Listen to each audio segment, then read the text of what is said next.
Olá, professoras e professores. Hoje estamos aqui para abordar os itinerários formativos. Meu nome é Eleni, eu sou professora especialista em currículo da Diretoria de Ensino de Americana e nós vamos começar falando dos itinerários. Eu vou passar a palavra para o professor Alfredo Júnior. Olá, professores, tudo bem? Sou professor especialista em currículo, Alfredo Arante Júnior. Bom, gostaria de iniciar falando sobre o conceito do que é um itinerário formativo.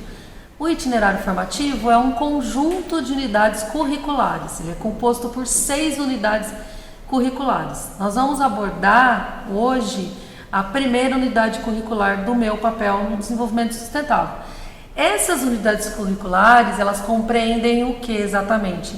Seria um aprofundamento do que o estudante teve na base comum curricular, tá?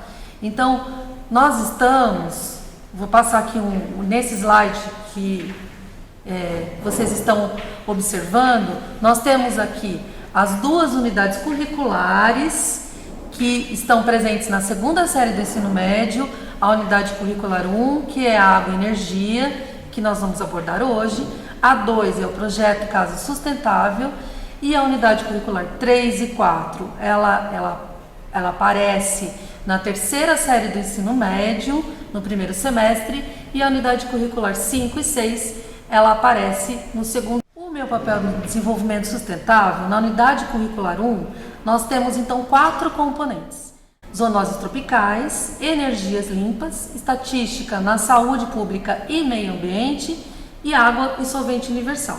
Nós vamos aqui abordar a integração desses 4 componentes. Então, primeiro, gostaria de falar aqui da estrutura desse mapa, que é um material de apoio para o professor trabalhar aí com os seus estudantes. Então, como que é constituído esse mapa? Ali no início do material de apoio, a duração, a quantidade de aulas, o professor que pode ministrar esse componente.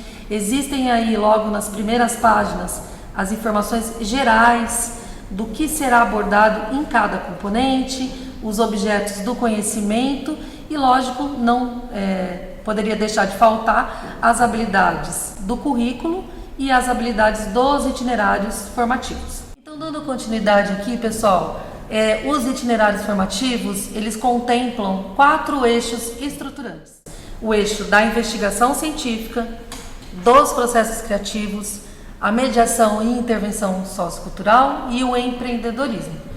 Eu vou abordar aqui o que significa cada eixo. Então, no eixo da investigação científica, os estudantes eles vão pesquisar, investigar, o que eles vão utilizar, o que eles viram lá na base comum curricular para propor soluções para situações, problemas que eles vão encontrar no dia a dia.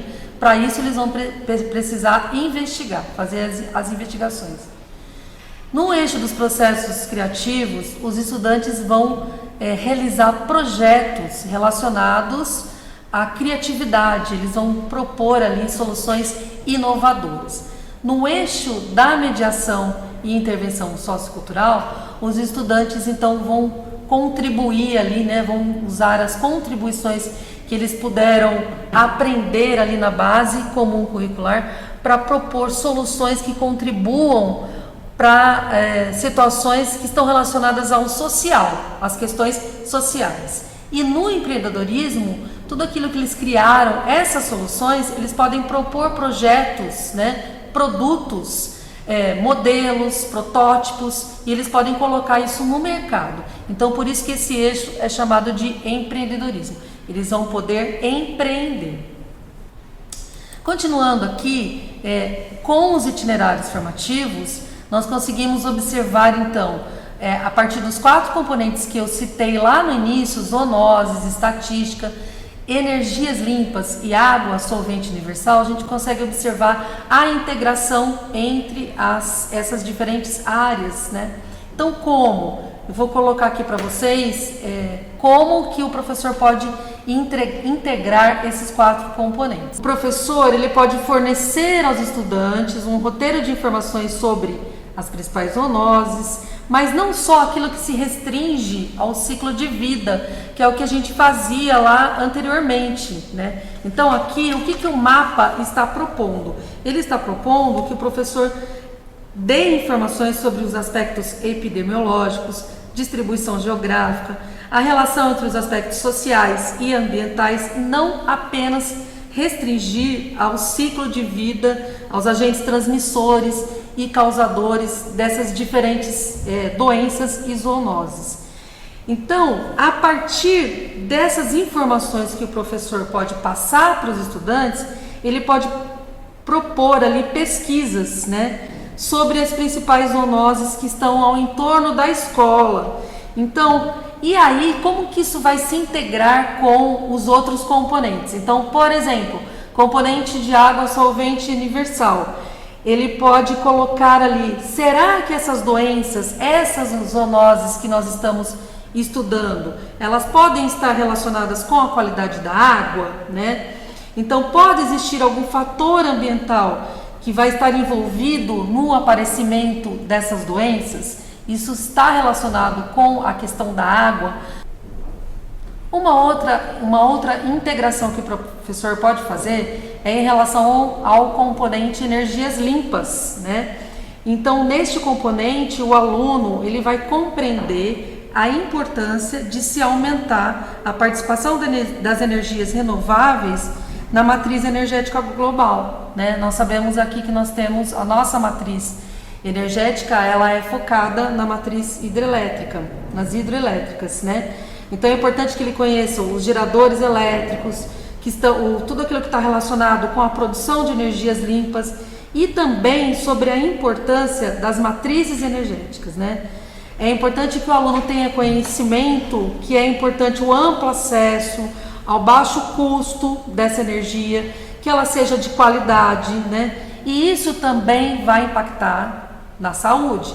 Então é importante que o aluno compreenda que a energia ela também impacta na saúde, né? Nossa matriz energética ela está relacionada com a água, né? Então por isso que é importante nós fazermos o uso adequado, né, dessa água. Isso está relacionado com a saúde também, isso impacta na saúde. Nós sabemos que as condições da água elas estão relacionadas com a transmissão de doenças, né? Então, o professor, ele pode relacionar aí como a água, como essas doenças de veiculação hídrica, né? Como isso pode estar relacionado com a questão da poluição da água, por exemplo. Então, nós sugerimos, como sistematização da unidade curricular, uma produção de um artigo de divulgação científica, que é um pouquinho diferente do artigo científico. Então, nós vamos abordar aí agora esse assunto, né? Então, para iniciar e falar um pouquinho da investigação, o que é uma investigação? O que é um processo de investigação? É a análise de algum determinado assunto, de algum determinado tema, né? Então, nós temos aqui, nós podemos ter dois tipos de pesquisa, dois tipos de investigação. A pesquisa acadêmica, né, em que o aluno ele vai pesquisar um determinado tema que seja de interesse, mas apenas para o seu conhecimento, para o seu aprendizado. E esse processo de investigação, essa pesquisa, ela pode ser também científica. Qual é a diferença da acadêmica que eu falei para vocês ali inicialmente? O estudante ele vai pesquisar um fenômeno, um tema, mas utilizando um método científico, que é diferente da pesquisa acadêmica, né? Então ele vai utilizar um método científico. E no que se refere o método científico? O método científico ele segue um processo sistemático, né? Então ele segue passos, né? Então primeiro, inicialmente, o estudante ele vai ele parte do processo da observação, então ele vai observar o que tem ali no entorno da escola, quais as situações, problemas, né, e como ele pode interferir nesse meio. Então ele vai fazer uma pergunta, vai observar, a partir dessa observação fazer uma pergunta, ele vai pesquisar ali, né, a bibliografia, tudo que está relacionado com esse tema, ele vai fazer uma pesquisa, um levantamento bibliográfico, e a partir daí ele vai criar hipóteses, né? Então, a partir da experimentação, as hipóteses ali que o estudante ou que o professor, junto com o estudante, né, propuseram ali, elas serão aceitas ou rejeitadas, né? E aí, então ele vai propor aí o seu artigo de divulgação ou seu artigo científico a partir de tudo aquilo que ele construiu ao longo dessa pesquisa. Mas para isso é importante, para fazer esse levantamento bibliográfico, é importante que o professor oriente os seus estudantes para ir à busca de fontes confiáveis, né? Então ele vai ter que procurar aí fazer esse levantamento em alguns sites que são confiáveis, né? Então, o que é importante? Vamos colocar aqui alguns pontos principais, né? Primeiro, buscar palavras-chave que estejam relacionadas com o tema da pesquisa, né? E para isso é importante que ele esteja envolvido com este tema. Avaliar as fontes, né? As citações, né? Então, geralmente, nós buscamos aí alguns sites de pesquisa, nós estamos colocando aqui para vocês, como os artigos acadêmicos que nós podemos procurar no Google, o Cielo, os periódicos das CAPES, né, das teses, o Google Acadêmico, a Biblioteca Pública de Medicina, o PubMed. Então, esses sites são sites confiáveis. Então, é importante que o professor oriente os seus estudantes para buscar esses artigos e esse levantamento bibliográfico nesses sites confiáveis. Vou colocar aqui algum exemplo, né, para mostrar para vocês, professores, como fazer essa orientação.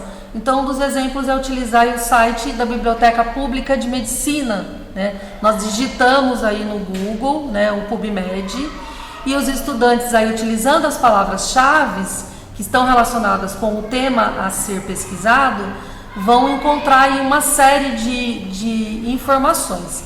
É importante também abordar que se o aluno utilizar as palavras em inglês, utilizar os temas em inglês, ele conseguirá, né, achar mais periódicos, mais textos relacionados ao tema, a essa temática. Então, aqui também nós vamos colocar como que ele pode usar o Google Acadêmico, no qual a gente consegue encontrar vários artigos que estão em português, né? Na Biblioteca Pública de Medicina, nós encontramos artigos em inglês, né? Então, daí é importante que o aluno tenha um domínio da língua ou então que ele faça aí o uso da tradução. Agora, eu vou colocar aqui para vocês a diferença do que é um artigo científico e de um texto de divulgação científica. Então, o artigo científico, né, inicialmente, o público-alvo é um público diferente. Ele tem uma linguagem mais complexa, ele é voltado para o científico, para as pessoas que estão em uma instituição de pesquisa. Então, nós sugerimos aqui que vocês, professores, orientem os alunos a sistematizar esses 4 componentes, mas utilizando textos de divulgação científica, que ele é uma abordagem mais voltada para o leigo, uma linguagem mais popular, né? E ele pode ser utilizado em diferentes mídias. Então, eu vou colocar para vocês a diferença entre um texto de divulgação científica e um artigo científico. Quais as características de um artigo científico? Então, ele tem alguns itens que são importantes, né? Então, ele tem que ter lá o título, né? São revistas que têm um impacto grande, não são publicadas somente no exterior, geralmente, né? Há também revistas brasileiras, mas a maioria delas são revistas publicadas no exterior. E quais são os itens que esse artigo científico ele apresenta? Então, ele tem lá o resumo, aparece um resumo. O que tem nesse resumo? Quais os componentes do resumo? O resumo, ele traz ali as informações básicas do tema. As informações básicas, os objetivos, a metodologia que foi utilizada nessa sua pesquisa. Ele vai trazer também no resumo os resultados. E aí é importante ressaltar que muitas vezes os estudantes ou na pesquisa traz uma série de resultados. Quais os resultados que eu vou utilizar? Aqueles que responderam à minha questão inicial, né? A minha questão principal. Então, este resultado é que eu vou salientar ali no resumo. É importante colocar também que no resumo ele deve constar as palavras-chave, que são aquelas relacionadas ao tema, né? As principais palavras que estão relacionadas ao tema. E no resumo não deve conter citações, não deve conter gráficos, não deve conter tabelas, né? Então o resumo ele é apenas um resumo. Apesar dele ser escrito por último, né? Porque ele sumariza tudo que foi trabalhado na pesquisa, ele vem no início do artigo científico, tá? Depois, então, qual que é o próximo item do artigo científico? O próximo item é a introdução. Então, o que vai constar na introdução? Na introdução, eu tenho que falar ali do tema a ser abordado, da importância de se trabalhar esse tema, né?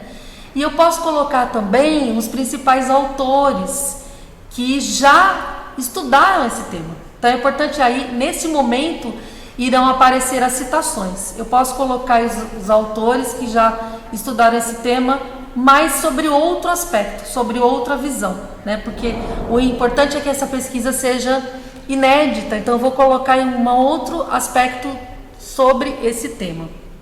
Após a introdução, qual é o próximo item do artigo científico? Os materiais e métodos. Então, nesse momento, eu vou ter a descrição detalhada de todo o procedimento ou dos levantamentos, como foi o levantamento de dados, ou do procedimento experimental. Então eu vou ter que descrever exatamente, né, qual foi a metodologia utilizada, né? Como eu cheguei aos resultados é por meio dessa metodologia.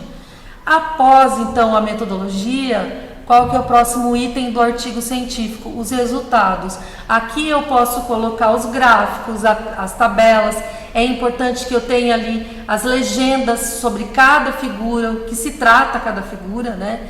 Então, nesse momento eu posso até fazer uma análise superficial de cada figura que eu estou colocando no meu artigo científico. Após os resultados, eu vou ter então a conclusão, eu vou fazer uma análise, né, dos meus resultados. Bom, após os resultados, né, o que vai constar no artigo? As conclusões. Então, será que eu consegui responder a pergunta? Os meus objetivos foram alcançados? Se sim, eu posso continuar essa pesquisa. Quais os próximos passos, né? Então, aí eu vou fechar o meu artigo científico com todas as minhas discussões sobre o tema, as minhas conclusões e, por último, eu tenho então as referências bibliográficas. Tudo aquilo que foi citado, que eu comentei com vocês sobre os autores que já estudaram também esse tema, então todas aquelas citações que foram feitas na introdução, eu tenho que citar, eu tenho que colocar ali nas minhas referências bibliográficas. Bom, eu vou mostrar aqui para vocês a diferença agora, eu comentei anteriormente sobre o artigo científico. Agora eu vou comentar sobre os textos de divulgação científica, que é o que nós estamos sugerindo para que vocês orientem aos seus alunos para sistematizar esses 4 componentes da unidade curricular 1.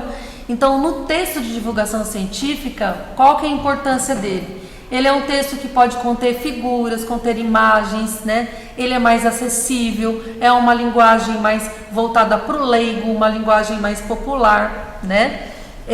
E aí vocês podem comparar com o exemplo que nós colocamos aqui de artigo científico, que é praticamente o mesmo tema, né?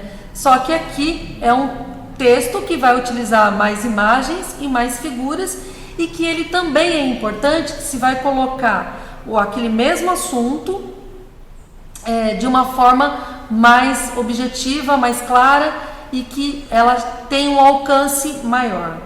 Muito obrigado, Eleni. Agora então vamos dar continuidade aqui ao componente 3, que vai falar sobre estatística na saúde pública e no meio ambiente. No nosso slide que nós vamos estar colocando para vocês aqui, Eu vou estar mostrando, né, para vocês algumas informações importantes dos nossos eixos estruturantes dentro desse componente e algumas competências e habilidades que são abordadas. Aqui nesse slide, então, vocês podem verificar os principais eixos estruturantes que vão ser trabalhados, né, e logo abaixo as suas competências e suas habilidades que vai ser desenvolvido nesse componente. O objetivo nosso aqui é trabalhar o cálculo da taxa amostral populacional, na qual a gente vai mostrar para vocês aqui algumas variáveis, né, e que vocês podem estar utilizando aí no dia a dia para trabalhar essa atividade dentro da sala de aula com nossos alunos. Aqui nós selecionamos a atividade 3, na qual nós temos aqui a parte introdutória, né, que seria na semana 9, que é o exemplo que nós vamos estar dando para vocês. Alguns tipos de técnicas amostrais, características dessas técnicas e a situação que exemplifica essa técnica. Aí no slide a seguir nós temos a atividade 3. Da atividade 3 nós temos as aulas a serem trabalhadas, aula 1 até a aula 9. Na página 73 nós abordamos o exemplo, né, que ele nos passa dentro aqui do nosso itinerário formativo, que explica sobre os cálculos do tamanho ideal amostral em uma população pequena ou média. Agora vocês lembrem-se de sempre estar trabalhando, desenvolvendo a parte da sistematização, que é importante aí estar desenvolvendo com nossos alunos, na qual cada grupo aí que ele dá como exemplo, a gente pode dividir eles e inserir esses cálculos do tamanho amostral no arquivo a ser compartilhado ou planejado conforme o projeto que vocês vão estar desenvolvendo. Após, temos aqui também a margem de erro, que exemplifica para vocês estarem desenvolvendo com nossos alunos, e o nível de confiança escolhido. Após, nós temos aqui o valor padrão e o nível de confiança, que aí vocês estarão desenvolvendo esses cálculos e trabalhando junto com nossos alunos. A seguir, no próximo slide, nós damos um exemplo para vocês estarem desenvolvendo com nossos alunos, a qual estaremos trabalhando tópico por tópico do que foi comentado nos slides anteriores, bem como o tamanho ideal para a amostra, o nível de confiança, o valor padronizado, desvio padrão e a margem de erro. No último slide, temos a resolução da atividade proposta. Deixo agora com vocês a professora Eleni. Muito obrigado por nos assistirem. Até mais. Voltando aqui para agradecer vocês, professores, que nos acompanharam no dia de hoje. Esperamos que as nossas sugestões tenham sido importantes para vocês aí na sua prática pedagógica. Muito obrigada.